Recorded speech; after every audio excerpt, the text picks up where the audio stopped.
বিজয় বিজয় লাভের জন্য মানুষ কি না করে থাকে,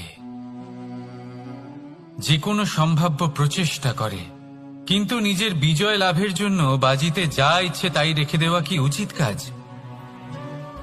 কখনোই নয়।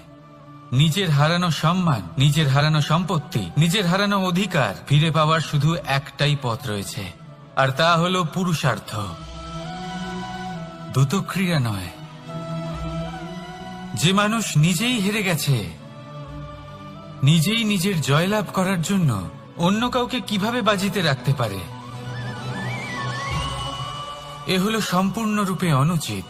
অনেক সময় অনেক ধন লাভ করার জন্য, অনেক সম্পত্তি লাভ করার জন্য আমরা নিজের আসল ধন, আমাদের আপনজন, তাদেরকে হারিয়ে ফেলতেও প্রস্তুত হয়ে যাই। এটা একেবারেই উচিত নয়। যত বড়ই সংকট আসুক না কেন, আমাদের আপনজনদের আমাদের সাথেই রাখা উচিত। নিজের বিজয়ের জন্য ওনাদের বাজি রাখা ঠিক নয়। এই ভুল কেউ একজন করেছেন, আপনি তা ভুলেও করবেন না। রাধা রাধা। নারী জন্মসূত্রে কারোর কন্যা, ধর্মসূত্রে কারোর পত্নী, আর কর্মসূত্রে কারোর মা। আমাদের মনে এই ছবি আঁকা রয়েছে একজন নারীকে নিয়ে, তাই না? একটা অতুলনীয় ভূমিকা রয়েছে নারীদের আমাদের জীবনে, আর নারী ছাড়া আমরা কিছুই নই। কিন্তু অধিকার, সেখানে আমরা একটা ভুল করে বসি।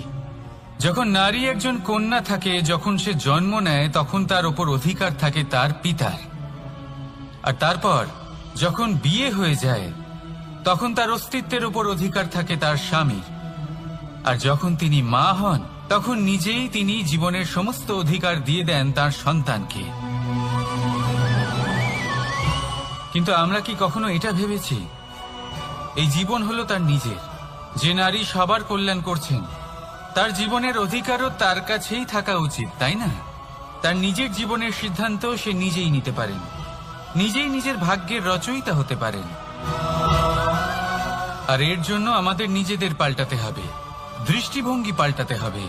কারণ এই ধারণা সেটা আজ বা কালকের ব্যাপার নয়, এটা ঘটে চলেছে বহু বছর ধরে, আর চলতেই থাকবে যদি আমরা এটা না বদলাই। আর এটা তখনই সম্ভব হবে যখন আমরা নিজেদের মধ্যে পরিবর্তন আনব। তাই আজকের পর থেকে, এই মুহূর্ত থেকে, কোনো নারীর ওপর অকারণ অধিকার স্থাপনের আগে সহস্রবার ভেবে দেখবেন। কারণ যখন নারী নিজের অধিকার কেড়ে নিতে বাধ্য হবেন, তখন শুধু এবং শুধুমাত্র বিনাশই ঘটবে। রাধা রাধা।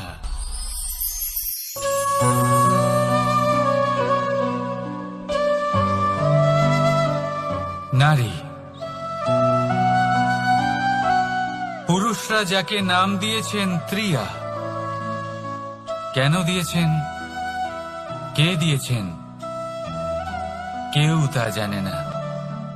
কথায় আছে, পুরুষরা ভাবেন যে ত্রিয়া, ভাবেন একরকম, বলেন অন্য কিছু, আর করেন অন্য কিছুই। কিন্তু সত্যিটা কি এটাই? আসল সত্যি হলো এটাই যে ত্রিয়া হলো সেই চরিত্রহীন পুরুষ, আর কেউ নয়। সেই পুরুষ যারা নারীকে বলেন যে আপনি হলেন মা, আপনি হলেন দেবী, আপনি হলেন বোন। আর ভাবেন কি? ভাবেন যে এই নারী হলো আমাদের পায়ের ধুলো, আর কিচ্ছু নয়। আর কি করেন? ওনাদের মাথায়, ওনাদের খোপায় মালা পরিয়ে দিয়ে ভাবেন যে ওনারা হলেন তাদের পায়ের ধুলোর সমান। একজন নারীর সম্মান ভঙ্গ করেন, তাদের দাসী মনে করেন। ভুলবেন না, যত্র নারী আস্ত পূজ্যন্তে রমন্তে তত্র দেবতা।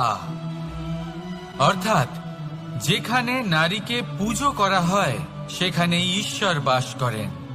আর যেখানে নারীকে অপমান করা হয়, সেখানে ঈশ্বর এবং ভাগ্য এই দুই রুষ্ট হয়। মনে রাখবেন, যদি নারী কল্যাণকারী হতে পারেন, তাহলে নারী মহাচণ্ডী রূপও ধারণ করতে পারেন। যদি একজন নারী মাতা হয়ে জন্মদান করতে পারেন, তাহলে নারী মৃত্যু হয়ে বিনাশও করতে পারেন। যেখানে নারী অপমানিত হবেন, সেখানে মহান ভারতও মহাভারতের পথে অগ্রসর হতে পারে। তাই মনে রাখবেন, নারীর অপমান যেন কখনোই না ঘটে। আর যদি কোথাও নারীর অপমান হয়, তার অর্থ হলো আপনার বিনাশ আপনার দিকেই আসছে।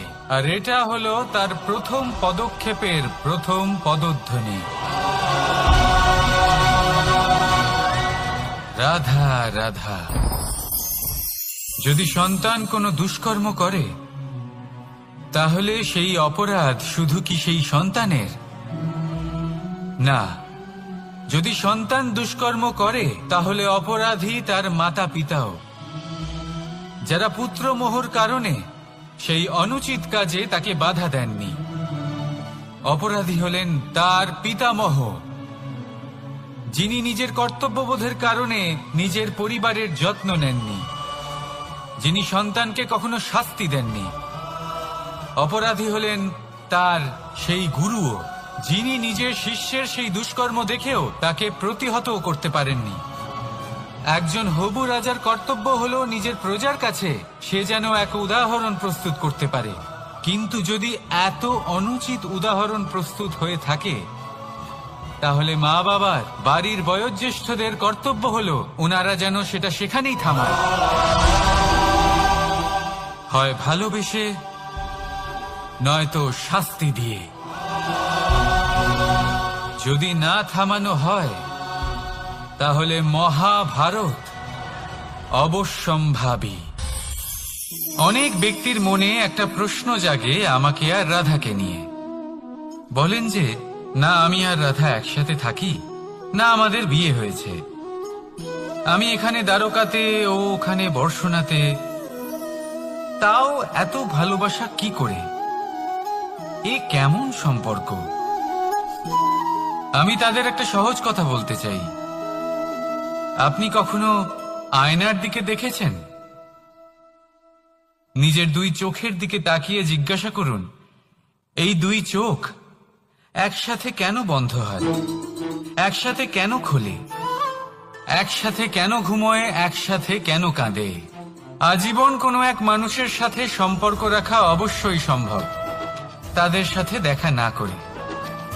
আমার আর রাধার ভালোবাসাও কিছুটা এরকমই, আর কিছুটা এরকমই হয় ভালোবাসা দুই নয়নের মতো, যারা কখনোই মিলিত হবে না, কিন্তু চিরকালের জন্য একসাথে জুড়ে থাকবে। এই অনুভূতি নিঃস্বার্থ হয়, আর এই নিঃস্বার্থ ভালোবাসা আপনাকে আনন্দের পথে অগ্রসর করে। জীবনে সবসময় নিঃস্বার্থভাবে ভালোবাসুন, শুধুমাত্র আনন্দই পাবেন। তাহলে আসুন আমার সাথে নিঃস্বার্থভাবে ভালোবেসে বলুন, রাধা রাধা। মানুষ, কোন ব্যক্তির নির্মাণ হয় কিভাবে?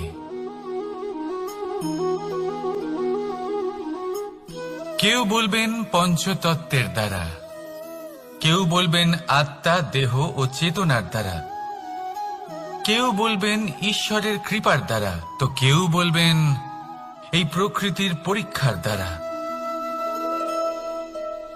না, মানুষের নির্মাণ হয়ে থাকে বিশ্বাস দ্বারা। ব্যক্তি তখনই গড়ে ওঠেন যখন ব্যক্তিত্ব থাকে, ঠিক কিনা? আর ব্যক্তিত্ব তখনই হবে, আর সেরকমই হবে